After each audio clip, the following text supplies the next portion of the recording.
Alright, what's going on everyone? Tech Me out here, and in switching from my iPhone 7 Plus to the Google Pixel XL, I honestly could not help but compare the two devices. So I predominantly use an iPhone of some form as my daily driver, and when I made the switch over to a pure stock Android experience for the very first time, I was blown away. Gone was the bloatware and all the other gimmicky options that are posed as features. And here lay an Android in its pure form. It was like an iDroid or something. And before some of you Android fanboys start to get at me in the comments, just hear me out. We all have our own preference. And in this video, by the end of it, I will tell you mine. So I think this video is going to be really good for those of you that might be considering and jumping platforms. Now I'm going to forewarn you, this isn't a spec shootout or anything like that.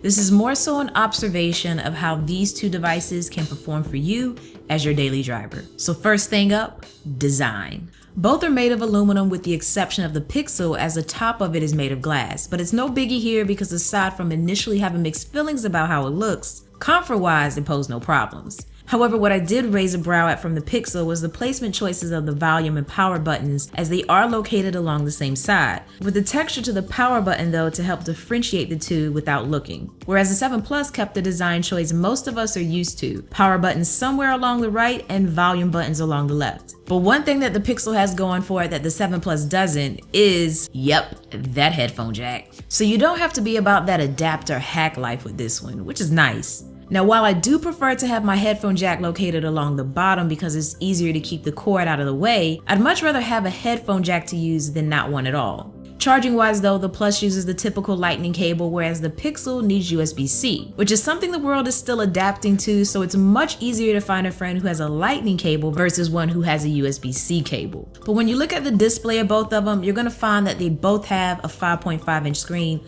with the Pixel only slightly thicker than the Plus. Fingerprint sensors can also be found on both, but I do like the location of the one on the Plus more, as it's a bit more convenient and natural to reach. So I found that when my phone is placed on the table and I go to wake my device up, it's just easier to press the chin of my iPhone versus the side power button on the Pixel, or the ever so tedious task of lifting it off the table to scan my finger. So previewing notifications on the iPhone in this case is much more convenient as well due to its home button placement. Now speakers are good on each of these devices, however the iPhone does have the upper hand here with stereo sound. But in contrast to that, I do love how comfortable the Pixel is in hand, because it's less slippery than the 7 Plus. So between the two, I would say the win goes to the iPhone. Even how potentially dangerous it can be to use with one hand and how annoying it can be to live without a headphone jack, I do like the overall one-tone look, the speaker placement, and the home button placement a bit more. But let's move on to the heart of the phone,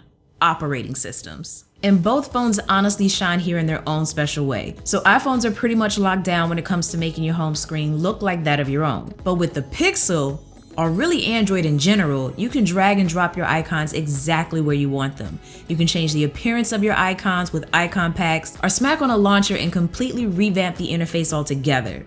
This right here keeps my Pixel always feeling fresh and new. It's hard to get bored when you can so easily and so widely change the overall look of the screen that you interact with daily. And it was an even better experience than only having the bare minimum of apps pre-installed like my iPhone. So I had what was needed versus random irrelevant apps like NFL Mobile or Slacker Radio. I could finally enjoy my phone straight out the box without having to find a way to delete this infection of applications on my phone. So OS-wise in this case, the win goes to the Pixel, because I just can't get enough of customizing my phone. And things were also just so fast on it. It never stuttered or slowed down no matter how intensive the task. Everything snapped into place versus the animations placed on my iPhone's operating system, causing things to feel slower as they zoomed in and out. But oh, did I miss my iPhone emojis. Yeah, you can find workarounds to get them on Android, but I'd rather have them baked into the system. And I don't care how many times I use an Android, those little alien things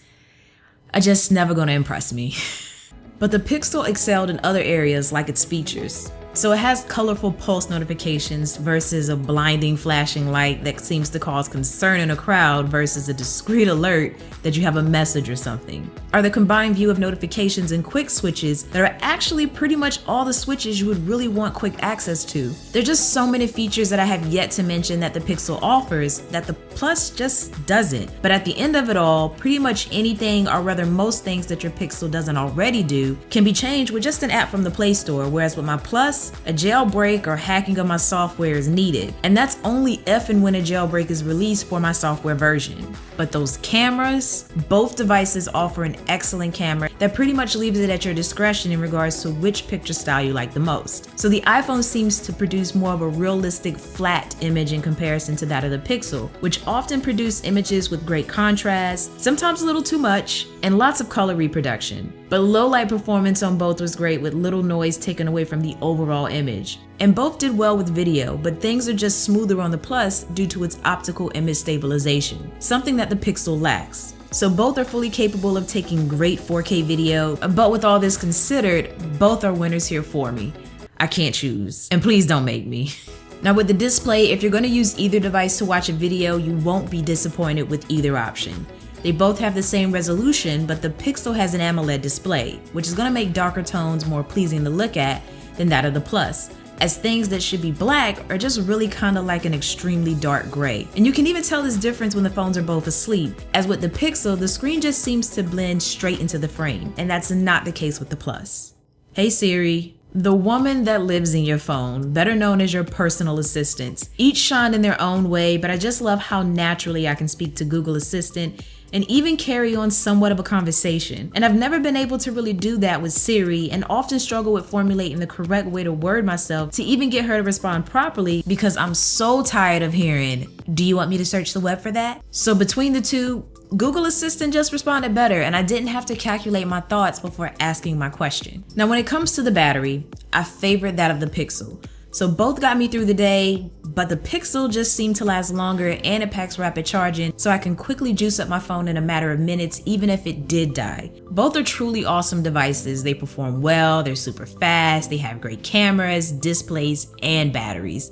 So you really can't go wrong with either option. But in addition to those things, the ability to maximize my productivity quickly and efficiently is just as important to me. And in this case, the Plus does that for me. It's that Apple ecosystem. From communication apps like Messages to business related apps like Pages, the way my phone talks to my iPad or my computer, it just seals the deal for me.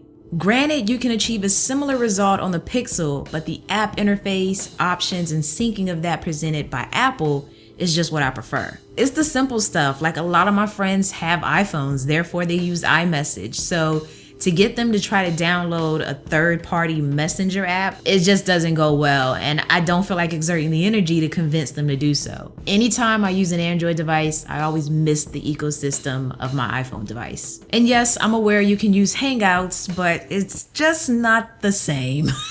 It's just not the same.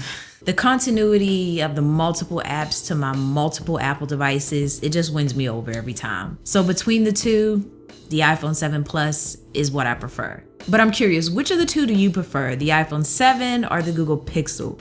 iOS or Android? Let's discuss that down below. I'll see you there.